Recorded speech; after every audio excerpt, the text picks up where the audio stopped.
Go yard. I got so much motherfucking design on right now. Break it down, bring it back, make it clap. I got 3 old thoughts, new block, where that thing. Bitches on my line, and you know. Assalamualaikum warahmatullahi wabarakatuh. Kami dari kelompok 5 akan menyampaikan kampanye tentang anti kekerasan terhadap anak untuk memenuhi tugas mata kuliah pendidikan kewarganegaraan. Anak adalah harapan suatu bangsa. Anak adalah generasi muda penerus bangsa yang mempunyai peran dan strategis dalam menjamin kelangsungan suatu bangsa dan negara pada masa yang akan datang. Oleh karena itu, anak harus dilindungi agar dapat tumbuh secara optimal baik secara fisik maupun psikologisnya. Jadi generasi emas untuk membangun negara menjadi lebih maju. Namun demikian, di sekeliling kita, kekerasan pada anak kerap kali terjadi. Anak merupakan salah satu kelompok yang rentan mendapat perilaku kekerasan di Indonesia. Di Indonesia, berdasarkan Undang-Undang Perlindungan Anak Nomor 23 Tahun 2002, anak adalah seorang yang belum berusia 18 tahun, termasuk anak yang masih berada dalam kandungan ibunya. Menurut WHO, kekerasan terhadap anak adalah suatu tindakan penganiayaan atau perlakuan salah pada anak dalam bentuk menyakiti fisik, emosional, seksual, melalaikan pengasuhan, dan eksploitasi untuk kepentingan komersial yang secara nyata ataupun tidak dapat membahayakan kesehatan, kelangsungan hidup, martabat, atau pengembangannya. Kekerasan pada anak disebut juga dengan child abuse, yaitu semua bentuk kekerasan terhadap anak yang dilakukan oleh mereka yang seharusnya bertanggung jawab atas anak tersebut atau mereka yang memiliki kuasa atas anak tersebut, yang seharusnya dapat dipercaya seperti orang tua, keluarga dekat, dan guru.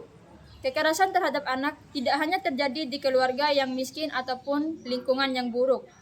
Fenomena ini juga dapat terjadi pada sebuah kelompok, ras, ekonomi, dan budaya. Bahkan pada keluarga yang terlihat harmonis sekalipun, bisa saja terjadi KDRT pada anak. Berdasarkan data dari Departemen Kesehatan, sebagian besar pelaku kekerasan pada anak merupakan anggota keluarga dan orang lain yang dekat dengan keluarga. Bentuk kekerasan pada anak. 1. Kekerasan fisik. Kekerasan anak secara fisik adalah kekerasan yang dilakukan seseorang berupa melukai bagian tubuh anak seperti penyiksaan, pemukulan, dan penganiayaan terhadap anak dengan atau tanpa menggunakan benda-benda tertentu yang menimbulkan luka-luka fisik atau kematian pada anak. Bentuk luka dapat berupa lecet atau memar akibat bersentuhan dengan kekerasan benda tumpul secara fisik. Akibat kekerasan fisik antara lain luka memar, berdarah, luka lecet, patah tulang, sayatan-sayatan, dan luka bakar. Terjadinya kekerasan terhadap anak secara fisik umumnya dipicu oleh tingkah laku anak yang tidak sesuai dengan orang tuanya, seperti anak nakal atau rebel, menangis, terus meminta jajan, membuang air kencing atau muntah sembarangan. 2. Kekerasan psikis. Kekerasan psikis adalah suatu perasaan tidak aman dan nyaman yang dialami anak. Kekerasan psikis dapat berupa menurunkan harga diri serta martabat korban. Kekerasan psikis meliputi penghadiran, penghinaan, penyampaian kata-kata kasar dan kotor, perundungan atau bully. Pelaku biasanya melakukan malabeli atau juga mengkambing hitamkan anak. Yang dapat perlakuan ini umumnya menunjukkan gejala perilaku maladaptif seperti didekati, takut keluar rumah, dan takut bertemu dengan orang lain. 3. Kekerasan seksual. Kekerasan seksual merupakan segala jenis aktivitas seksual dengan anak. Kekerasan seksual yang dibagi menjadi 1. Kekerasan seksual non-kontak seperti melihat kekerasan atau kegiatan seksual. 2. Seksual kontak seperti sentuhan atau diajak hubungan seks. 4. Kekerasan sosial. seperti penelantaran, yaitu di mana sikap dan perilaku orang tua yang tidak memberikan perhatian yang layak terhadap proses tumbuh kembang anak. Orang tua atau orang yang bertanggung jawab atas anak tidak mempedulikan kebutuhan anak. Kekerasan pada anak. 1. Gangguan emosi. 2. Kurang memiliki kepercayaan dan sulit menjalani hubungan. 3. Memiliki perasaan tidak berharga. 4. Sulit mengatur emosi.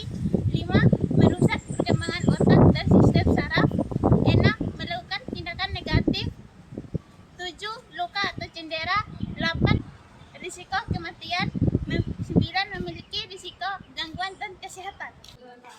Jika Anda merasa bahwa anak Anda telah mengalami kekerasan, maka segeralah mencari bantuan psikologi. Anak korban kekerasan perlu mendapat pendampingan yang tepat sehingga kondisi mentalnya tidak terganggu. Namun, jika Anda merasa telah melakukan kekerasan pada anak, maka hentikanlah perilaku tersebut. Segera lakukan konseling dengan psikologi untuk membantu Anda menghentikan hal tersebut sehingga tidak lagi terjadi. Karena itu, mari sama-sama kita melindungi anak dari tindak kekerasan. Karena anak adalah titipan dari Tuhan Yang Maha Esa yang harus kita jaga sebaik-baiknya. Demikian kampanye dari kelompok kami. Semoga bermanfaat bagi para penonton.